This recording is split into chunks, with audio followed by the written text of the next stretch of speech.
All right, so this is, the question is why has XFix, I wouldn't say disappeared, but really decreased?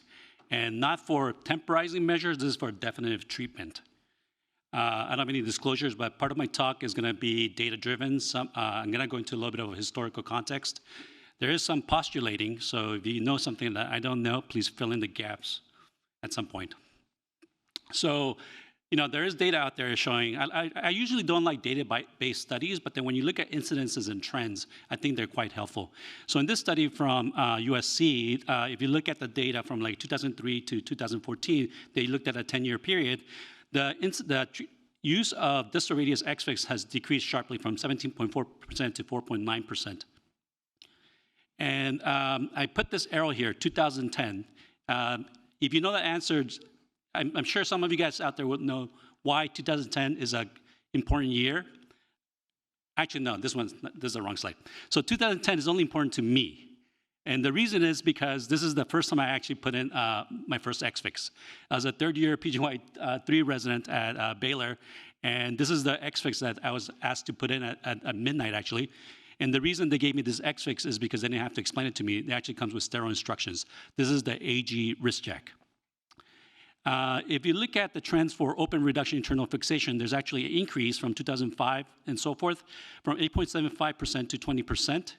And if you look at the treatment of fractures in elderly patients, back in 1996, about 80%, 82% of distal radius fractures in elderly patients were treated non-operatively, and there's been a significant decrease in non-operative treatment and more operative intervention. This is the arrow I want to show, the 2000 arrow, okay? So I'm sure some of you guys, I think, will know why 2000 is an important year. So this has also been corroborated in other studies looking at age-adjusted open treatment rates. It's steadily gone up from 2005, and the XFix rates have gone down. Okay? This is not just in the US. This is a study from Denmark. I really like this graph because it actually shows an exponential rise in ORF of the distal radius. And what has caused this? Why such a decrease? I think this is the historical portion of my talk. I want to go to this. 1895 was a very important year. It's a year where X-rays were discovered. Prior to that, a lot of the treatment for external for distal radius fractures, it was more based on how to diagnose it. Once we had X-rays, our treatment, this is the era of intervention and invention, where we started getting a little bit better at treating distal radius fractures. In this study, picture from 1902, they actually comment on how to sling a distal radius fracture. You're supposed to keep it a little bit supinated, ulnarly deviated, wrist flexed, to try to maintain reduction, and I guess hold it there for 6 weeks until it heals. With the advent of X-rays, we started splinting better, and then ligamentastasis actually started coming into effect in the 1920s, where we understood that you had to pull on the fragments and try to immobilize it and create some of those, what we consider some more medieval devices, right?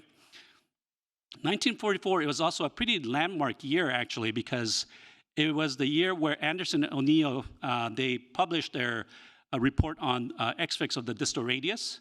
And I think pretty interestingly, it was published in the Gynecology OB-GYN journal. So for the next 50 years or so, we've been using a lot of external fixators for definitive treatment of distal radius fractures in the 80s, 90s. But then we started having publications showing that there's quite a high complication rate with external fixators, mostly pin site infections. Some people get osteomyelitis, and this was corroborated in other observational studies. And so I'm a big fan of publishing complications because I think it does make a difference in what we do in terms of treatment. So dissatisfaction with external fixator leads to creative innovation. I think the best example of this quote was in 1958 when the AO Foundation was formed by 13 Swiss orthopedic and general surgeons.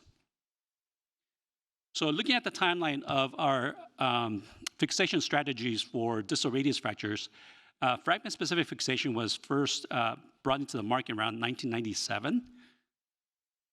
And And the dorsal spanning plate, which is actually not a new technique, it was described in 1998. A lot of the credit is given to Burke and Singer, but also want to acknowledge Dr. Beckton and Goodrich. And remember, I marked 2000. 2000 was a landmark year. That's when the patent was submitted for this is the DBR plate from Hand Innovations. As we kept, so those three technologies came into effect, right? We have fragment-specific fixation, volar plate. We also have fragment-specific fixation. And then we started looking at outcomes, the data. And in this study from 2005, they started using they started showing their data on dorsal spanning plate for metaphyseal and diaphyseal combination of the distal radius. And then in 2006, Dr. Hanel published his series from Harborview and used it for polytrauma patients and early weight bearing. So we're getting more data showing that this dorsal spanning plate is pretty useful. And then we also see that the dorsal spanning plate is more stable than an external fixator, is actually stronger, and it has overall less complication rates. So if you look at the indications for dorsal spanning plate and an external fixator, they're pretty much similar, except that I think I'm pretty biased towards the dorsal spanning plate. I feel like the dorsal spanning plate has less complications, it has more utility.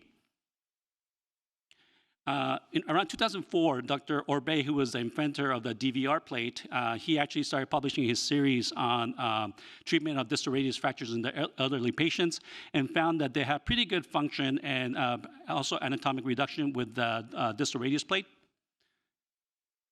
And he published a paper in 2006, which is actually a pretty good paper to read. He goes over the watershed line, where to put the plate, some surgical techniques.